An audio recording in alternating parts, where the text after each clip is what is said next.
Hello guys, इससे पिछले lectures में आपने फिल्टर्स के बारे में जाना और जितनी भी फिल्टर्स मटेरियल हम यूज़ करते हैं उनके बारे में भी आपने कवर किया है। थोड़ा सा अगर मैं आपको देखता हूं कि आपने पिछले लेक्चर्स के अंदर क्या स्टडी किया है, तो हमने जो पिछले लेक्चर्स के अंदर स्टडी किया है जरा उनके बारे में हम देख लेते हैं कि आपने क्या क्या सर स्टडी किया है। आपने यहाँ पे सबसे पहले फिल्ट्रेशन के बारे में जाना, फिल्ट्रेशन क्या होता है और उसका डिवाइस देखे आपने। उसके बाद फिल्टर मटेरियल को देखा कि कौन कौन से आपके फिल्टर मटेरियल हम यूज़ करते हैं, और उसके बाद आपको मैंने हर ईच को एक्सप्लेन करवाया, ठीक है, कि कौन सा आपको कब यूज करना है, कैसे कैसे यूज करना है, ठीक है।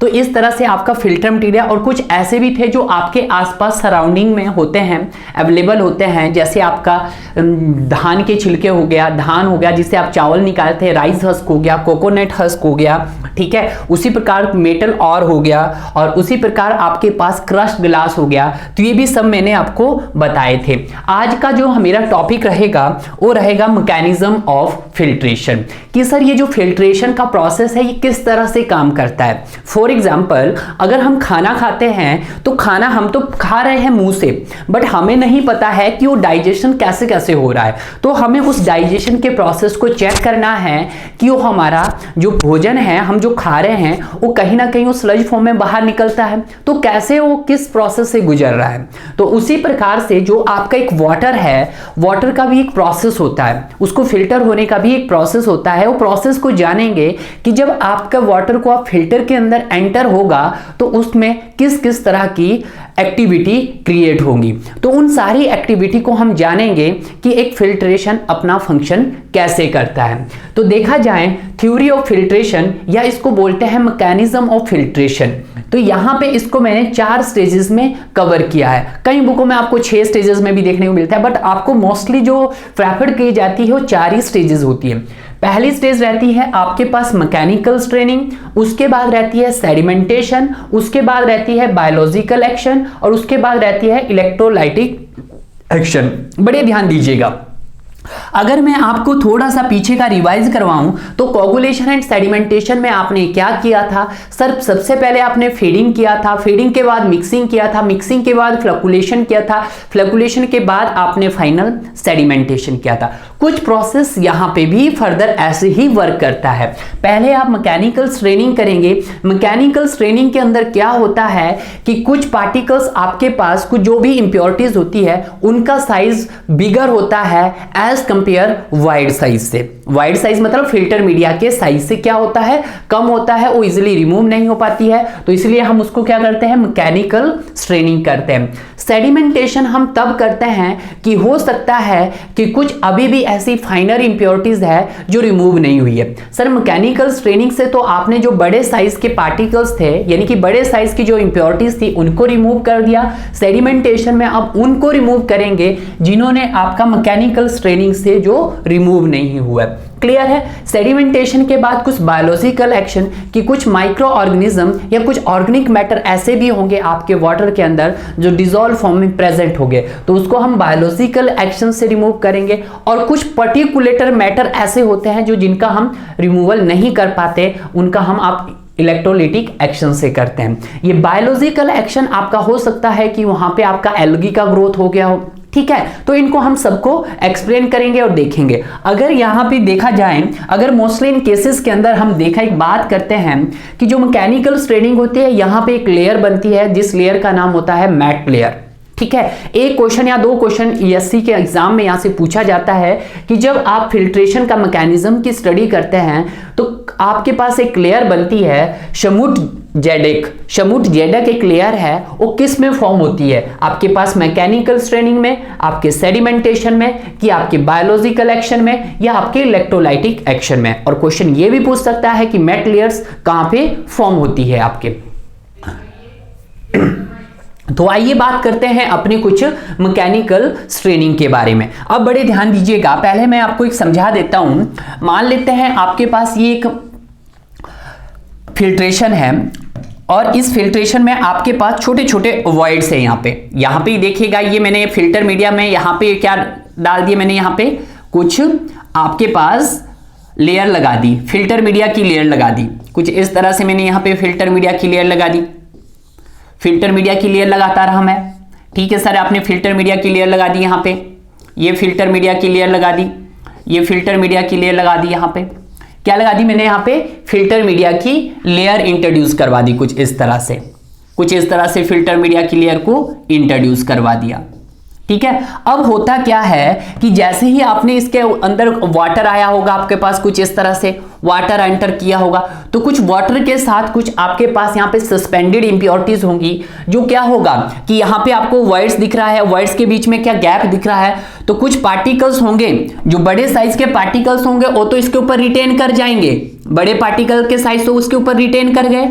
ठीक है, बट जो छोटे साइज के पार्टिकल्स थे वो क्या हो गए, हो सकता है वो इन लेयर से नीचे आ गए, ऐसा भी तो हो सकता है कि जो यहाँ पे वर्ड्स है, बट जो स्टार्टिंग की जो लेयर थी कि जो बड़े साइज के पार्टिकल्स थे वो तो इसके ऊपर रिटेन हो गए। फर्दर क्या हुआ, यानी कि ये है आपके पास वर्ड्स, ये है वर्ड्स ए और ये है आपके पास वर्ड्स बी। ठीक है, वर्ड्स ए किसका साइज है, ये आपका फिल्टर मीडिया का साइज है, फिल्टर मटेरियल का साइज है।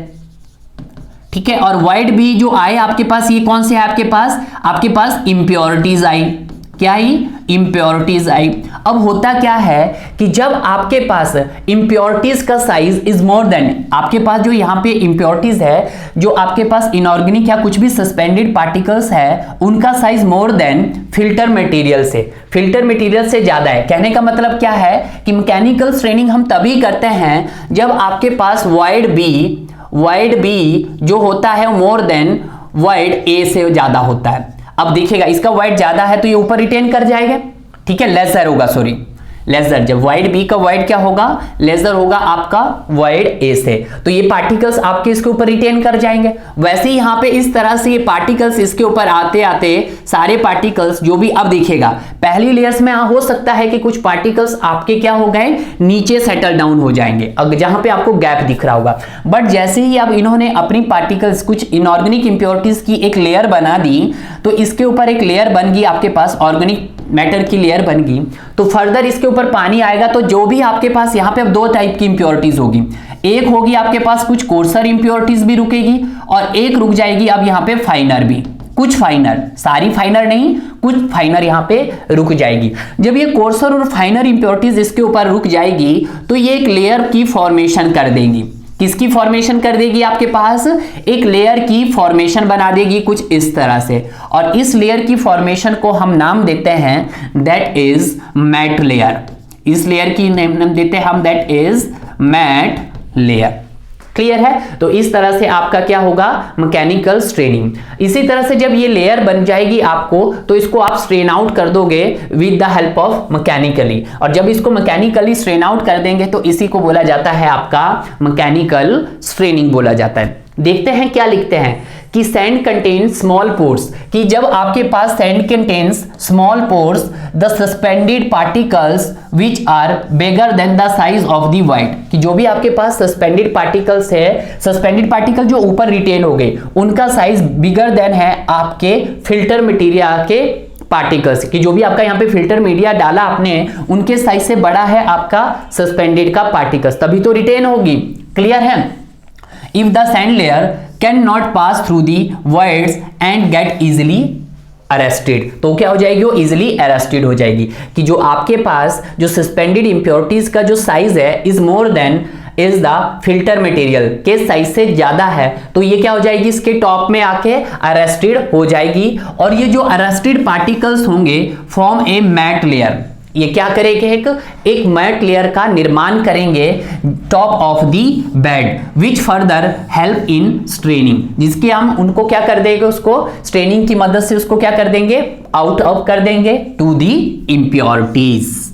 क्लियर है, तो सिंपल सा फंडा यही है इसका कि जब आपके पास फिल्टर मीडिया का साइज, वाइड का size is less than suspended impurities के साइज से कम हो, तो उस समय जो भी सस्पेंडेड इंप्योरिटीज होगी वो क्या हो जाएगी, इसके ऊपर आके स्टेबल हो जाएगी, यानी कि रिटेन कर जाएगी, और रिटेन करने के बाद उनको हम फर्दर क्या कर देंगी, वो एक लेयर का फॉर्मेशन कर देंगी, और जब वो लेयर का फॉर्मेशन कर देगी डियर, तब हम उनको मैकेनिकली स्ट्रेन आउट कर देंगे। क्लियर है, अब ऐसा यहाँ पे ये हो गया मैकेनिकल स्ट्रेनिंग के बारे में। आगे देखते हैं दूसरा सेडिमेंटेशन, कि सर हम सेडिमेंटेशन में क्यों आए, कि मैकेनिकल स्ट्रेनिंग आपका पर्पस था कि उसका था कि जितने भी कोर्सर थे पार्टिकल्स वो तो उसने इजीली क्या हो गए, इसके ऊपर रेस्टेड हो गए, बट अभी भी कुछ फाइनर पार्टिकल्स ऐसे थे जो उसके ऊपर रेस्ट नहीं हो गए और उनके वर्ड से नीचे चले गए। तो मैंने आपको बताया था कि कुछ पार्टिकल्स अभी भी ऐसे हैं कि जो आपके माइन्यूर इंप्योरिटीज ऐसी भी है, फाइनर इंप्योरिटीज जो क्या हो गए, थोड़े से नीचे आ गए। ठीक है, अब इस फाइन्यूर इंप्योरिटीज के बाद में हमने एक और ऑपरेशन किया, दैट इज सेडिमेंटेशन। यहां लिख सकता हूं मैं इसको, सेडिमेंटेशन एंड कोगुलेशन एक साथ ही होता है यहां पे ये प्रोसेस भी। आप बोलोगे सर ये तो पीछे भी हुआ, भाई हाँ वो पीछे भी हुआ था बट इसके अंदर भी होता है। ठीक है, अब कैसे, अब यहां पे मान लेते हैं आपके पास कुछ इस तरह से वॉइड्स थे, मतलब इस तरह से आपका फिल्टर मीडिया था। ठीक है, फिल्टर मीडिया था। अब फिल्टर मीडिया से कुछ क्या हुआ कि कुछ इंप्योरिटी सर ऐसी थी, माइनर इंप्योरिटी, जो इसके अंदर एंटर हो गई, इसके अंदर क्या हो गई, आ गई, इसके अंदर आ गई। ठीक है, अब जब ये जो आपके पास इसके अंदर जो पार्टिकल्स होंगी, दैट इज कोलाइडल इंप्योरिटीज, कौन सी होगी ये, कोलाइडल पार्टिकल्स होगा। और कोलाइडल पार्टिकल्स की इंप्योरिटीज क्या बोलती है कि सर इनके ऊपर कौन सा चार्ज होता है, नेगेटिव चार्ज होता है। कौन सा चार्ज होता है भाई, नेगेटिव चार्ज होता है। तो ये जो आपके पास जरूरी नहीं है कि यहाँ पे मेजॉरिटी आपकी कोलाइडल पार्टिकल्स की रह गई, यानी कि नेगेटिव चार्ज की, हो सकता है इसमें कभी कभी आपके पास पॉजिटिव पार्टिकल्स भी मीट कर जाएं, पॉजिटिव पार्टिकल्स भी मीट कर जाएं। तो जब ये पॉजिटिव और नेगेटिव पार्टिकल्स आपस में मीट करेंगे तो ये आपके पास एक फ्लॉक बनाना शुरू करेंगे। क्या बनाना शुरू करेंगे, एक फ्लॉक बनाना शुरू करेंगे। इस तरह से फ्लॉक बनाना शुरू करेंगे। तो ये जो फ्लॉक बनेगा आपके पास, क्या बनेगा, फ्लॉक। और यही फ्लॉक आपके पास किस तरह से बन जाएगा, आपके बॉटम में, इसके बॉटम में क्या हो जाएगा, स्टेबल हो जाएगा। ठीक है, अब ये जब बॉटम में स्टेबल हो गया तो इजीली हम इसको पूरा का पूरा इसको कंटेनर में रखा है, पूरा का पूरा इसको क्या कर देंगे, आप रिमूव कर दोगे। ठीक है, तो this is the process. Floc हुआ मतलब यहाँ पे हैवियर फ्लॉक, मतलब डेंस फ्लॉक बने, डेंस फ्लॉक बने, और डेंस फ्लॉक बने तो वो इजीली हमने रिमूव किया। बिल्कुल वैसे ही प्रोसेस जैसा आपका पीछे वाले लेक्चर्स में था, इसीलिए इसको ज्यादा बता नहीं रहा हूं। ठीक है, आपको पता ही है। In a mechanical straining only those particles which are coarser the void size are arrested, कि इसमें से, इससे पहले जो आपने मैकेनिकल स्ट्रेनिंग किया तो मैकेनिकल स्ट्रेनिंग में उन्हीं पार्टिकल्स को आपने रिमूव किया जिनका साइज आपके वॉइड साइज से बड़ा था, यानी कि फिल्टर मीडिया के साइज से बड़ा था, उन्हीं पार्टिकल्स को आपने रिमूव किया, बट आप फाइनर पार्टिकल्स को अभी भी रिमूव नहीं किया था। तो फर्दर लिखा the finer particles are remove to the sedimentation. तभी हम इसीलिए करते हैं क्योंकि जो भी फाइनर इंप्योरिटीज रही उसको हम किसके थ्रू रिमूव करेंगे, उनको रिमूव करेंगे आपके सेडिमेंटेशन के थ्रू करेंगे। क्लियर है। उसके बाद the word between sand gains, अब देखिएगा, अब यहां पे एक आपके पास एक लेयर का फॉर्मेशन हुआ होगा, एक मतलब आपके पास एक प्रेसिपिटेट बना होगा, एक डेंस फ्लॉक बना होगा। ठीक है, जो कैसा होगा, स्टिकी जेलेटिनियस, जो कैसा होगा आपके पास, स्टिकी जेलेटिनियस की तरह होगा, मतलब चिपचिपा सा होगा। ठीक है, चिपचिपा सा होगा तो सारे पार्टिकल जितनी भी आपके पास फाइनल इंप्योरिटीज है उसके अंदर चिपकती जाएगी, चिपकती रहेगी, और इसीलिए उसको हम इजिली क्या कर देंगे, निकाल लेंगे। तो वही लिखा है the words between sand gain of filter act like a small sedimentation tank. और जो वर्ड्स आपके वर्ड रहेंगे इन दोनों के, सैंड के वर्ड्स और आपके जो भी पार्टिकल्स के साइड होंगे, वो किसकी तरह एक वर्क करेंगे, एक आपके जेलाटिनियस प्रेसिपिटेट की तरह एक्ट करेंगे, जिसको हम कहां करेंगे, एक सेडिमेंटेशन टैंक के अंदर। ठीक है, उसके बाद जो भी कोलाइडल मैटर्स होगा वो रेस्ट हो जाएगा वॉइड्स के अंदर। अब हो गया सारा का सारा कोलाइडल मेटल रेस्ट के अंदर हो गया। ठीक है, रेस्ट के अंदर हो गया। उसके बाद gelatinous mass and therefore attract other filter particles, और इस तरह से वो अदर फिल्टर पार्टिकल्स को भी अट्रैक्ट करेगा। ठीक है, तो वही है जो मैंने आपको समझाया, वही पॉइंट्स यहां पे लिखे हैं। ठीक है, आगे देखते हैं। आगे रहता है फिर बायोलॉजिकल एक्शन। अब ऐसा होता है डियर, आपने कोर्सर इंप्योरिटीज को रिमूव किया, आपने फाइनर इंप्योरिटीज को रिमूव किया, और तीसरी इंप्योरिटीज ये भी हो सकती है कि हो सकता है आपके वाटर में कभी कभी एल्गी की ग्रोथ हो जाए, या कभी कभी उसमें आपके पास अनवांटेड माइक्रो ऑर्गेनिज्म डेवलप हो जाए। तो आइए देखते हैं कि जब suspended impurities contains some portion of the organic impurities such as algae, plankton etcetera, इसको आप तभी करेंगे अपने फिल्टर मीडिया में। ये कम किसके लिए होता है, हो ना जाने वहां पे आपका इंप्योरिटीज हो सच है, जैसे एल्गी हो गया, प्लैंकटन्स हो गया, which are food of various types of microorganism. Clear है। तो आगे बोलता है these organic impurities from a layer, ये क्या करती है, इंप्योरिटीज एक लेयर का फॉर्मेशन कर देती है, एक डर्टी सी लेयर बनती है, जिस लेयर को हम नाम देते हैं दैट इज शमुट-जेडक।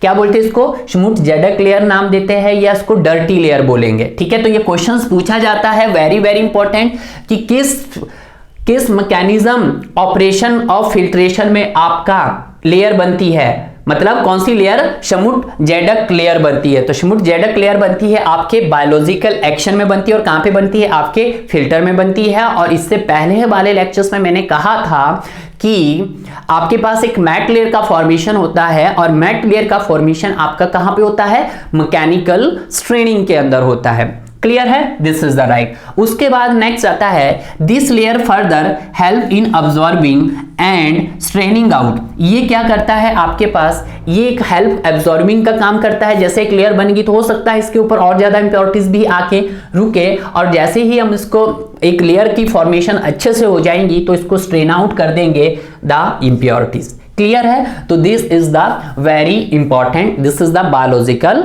एक्शन। दो लेयर्स के बारे में आपको ध्यान रखना है कि मैट लेयर आपकी फॉर्मेशन किस में होती है, और दैट इज डर्टी लेयर की फॉर्मेशन आपकी किस में होती है। क्लियर है। आगे देखते हैं, आगे आता है आपका last, that is electrolytic actions. Electrolytic actions हम तब करते हैं कि हो सकता है कि अभी तक आपने कोर्सर को रिमूव किया, फाइनर को रिमूव किया, एल्गी एंड प्लैंकटन्स को रिमूव किया, अब हो सकता है कुछ पर्टिकुलेटर मैटर्स जो रह गए उसके अंदर वो पूरी तरह से रिमूव नहीं हुए। पर्टिकुलेटर मैटर्स के अंदर आपका हो सकता है कुछ डिसॉल्व गैसेस भी हो सकती है, आपका ऑर्डर भी हो सकता है। ठीक है, ऑर्डर मींस कुछ गैसेस ही हो सकती है, उनको कैसे करेंगे। Another function of the filter to remove the particulator matter by electrostatic exchange। क्या करेंगे हम with the help of electrostatic exchange. इसमें इलेक्ट्रोलाइटिक एक्शंस के अंदर आप क्या करते हैं, इसमें आपकी दो रोड होती है, एक के पास कैथोडिक चार्ज होता है, एक के पास एनोड होता है, यानी कि पॉजिटिव नेगेटिव। यहां पे क्या होता है कि जो मेजॉरिटी ऑफ पार्टिकल्स रहते हैं आपके पास कोलाइडल, उनके पार्टिकल्स का, उनकी फोर्स का न्यूट्रलाइजेशन किया जाता है। और न्यूट्रलाइजेशन किसकी मदद से किया जाता है, that is the electrolytic action की मदद से उनका न्यूट्रलाइजेशन किया जाता है। क्लियर है। जिससे क्या होगा, जैसे ही उनका न्यूट्रलाइजेशन होगा तो उसके अंदर एक फ्लॉक फॉर्म होगा। जैसे फ्लॉक फॉर्म होना, हम क्योंकि हमने यहां पे कुछ ना कुछ कोगुलेंट भी ऐड किया होगा, तो जैसे ही सर हमने इसका एक फ्लॉक फॉर्मेशन हुआ, फ्लॉक फॉर्मेशन भी आपका यहां पे कैसा होता है, डेंसर होता है, हाइयर होता है। क्लियर है। तो वही पॉइंट लिखा है मैंने, the charge of the filter media neutralize, कि जो आपके फिल्टर मीडिया के चार्ज होगा उसको हम न्यूट्रलाइज करेंगे to the charge of floc से। क्लियर है। Thereby permitting the floc to be removed. उसके बाद नेक्स्ट आता है, अब ऐसा तो नहीं है आपने एक बार आपका फिल्टर पूरी तरह से वर्क कर चुका है, इसने सारा काम भी हो गया, इसने पार्टिकल्स का न्यूट्रलाइजेशन भी कर दिया due to the process of electrolysis. Which types of neutralizations, is repulsive force का न्यूट्रलाइजेशन किया।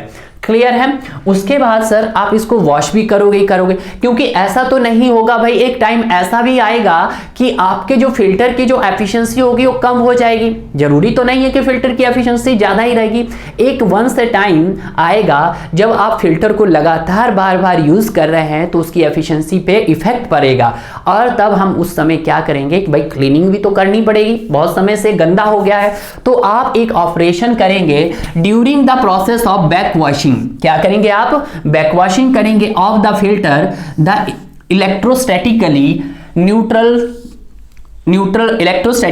न्यूट्रल मटेरियल इज रिमूव, जिससे क्या होंगे कि जो न्यूट्रलाइज हुए मटेरियल उनका रिमूवल हो जाएगा and charge of the filter material is change. बिल्कुल सही, बिल्कुल बहुत अच्छी लाइन कही है कि जैसे ही आप अपने फिल्टर को क्या करोगे, बैक वॉशिंग करोगे, वहां पे बैक वॉशिंग करने मतलब क्लीनिंग करोगे, तो आपके फिल्टर में एक समय ऐसा आएगा कि उसमें का जो इसका फिल्टर मीडिया होगा, जो सैंड का बना हो सकता है, ग्रेवल का बना हो सकता है, एंथ्रासाइट का बना हो सकता है, उसको हम क्या कर सकते हैं, चार्जेबल कर सकते हैं। मतलब उसको चेंज करेंगे, चेंज करने का मतलब उसको चार्ज हो जाएगा वो एक प्रकार से, क्लियर है, और फिर से वो दोबारा से प्रॉपर्ली वर्क करने लगेगा। तो इस प्रकार से हमने कुछ मैकेनिकल ऑपरेशंस के बारे में स्टडी किया, कुछ यहां पे हम सेडिमेंटेशन और कोगुलेशन ऑपरेशन के बारे में जाना, और कुछ बायोलॉजिकल एक्शन के बारे में जाना, एंड लास्ट हमने कुछ उसके इलेक्ट्रोलाइट एक्शंस के बारे में जाना। तो mechanical straining and this all these types of mechanism are covered.